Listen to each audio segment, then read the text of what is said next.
생산성마저도, 생산성, 자신의 생산, 혹시 여러분도 이렇게 자신을 비난하고 계신가요? 네, 그렇다면 그것은 정말 자연스러운 현상입니다. 사실 이런 자기 비판적인 태도는 우리의 진화 과정에서 비롯된 것이라고 하죠.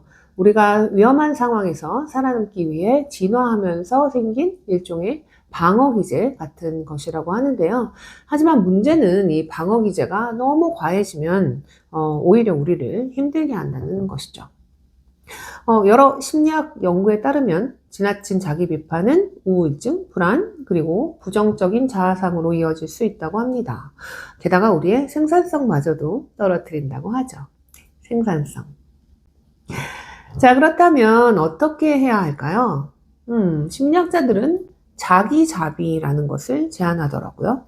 자신의 실수나 실패를 마주했을 때 바로 친절하게 대하는 건데요. 아주 자비롭게 마치 스스로의 절친이 되는 것처럼 아니면 자신의 부모가 되는 것처럼 느껴도 좋을 것 같아요. 저 같은 경우에는 무대에서 실수를 하거나 실력 발휘를 제대로 못했을 때, 사실 뭐 대부분 실력 발휘를 잘 못하는데 나 정말 최악이다, 이거밖에 못해 라고 생각을 하죠. 네. 뭐 그건 어떻게 막을 수가 없는 것 같아요. 하지만 이때 이런 생각이 들었을 때, 그 생각을 그대로 믿어버리는 것이 아니라 바로 또 다른 목소리를 내는 것이 자기 자비의 방법인 것 같습니다. 내가 너무 잘하고 싶어서 긴장했구나.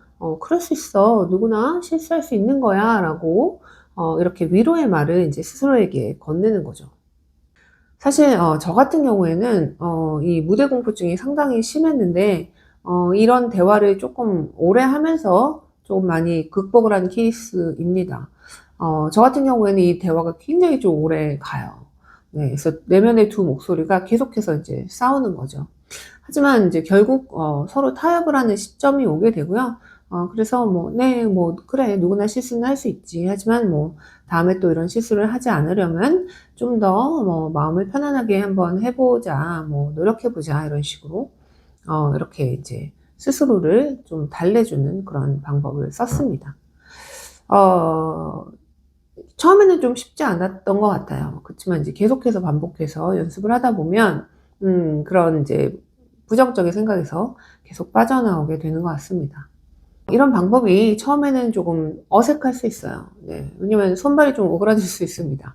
자기 자신한테 막 그렇게 애기 대하듯이, 가장 친한 친구 대하듯이 이렇게 나이스하게 하는 게 익숙하지 않은 사람들한테 더더욱 그럴 텐데요. 하지만 내 안에 살고 있는 자기 비판가가 저를 막 마음대로 판단하고 비난하고 이럴 때 여기에 그대로 휩쓸려 가다 보면 여기서 벗어나지 못할 수 있습니다. 저도 계속해서 내면의 비판가가 튀어나와서 저를 괴롭히죠. 지금도 마찬가지입니다. 네, 유튜브 영상 찍고 있는데 도대체 실수를 왜 이렇게 많이 하는 거야? 이러면서 자신을 괴롭히는데, 이럴 때 그럴 수 있어. 맨날 했던 건 아니잖아. 계속 하다 보면 익숙해지겠지 라고 스스로를 위로하죠. 하지만 여기서 중요한 거 하나가 있습니다. 내면의 비판가에게도 바로 감사의 마음을 전할 필요는 있다라는 거예요. 왜냐면 그 역시도 저를 보호하고자 만들어낸 생각이기 때문에 그 의도 자체는 아주 좋은 의도였다라는 거죠. 그래서 마치 누가 이거 먹을래? 라고 했을 때 No thank you 라고 하는 것과 같은 원리가 될 것 같아요. 부정적인 생각, 고맙지만 사양할게. 네.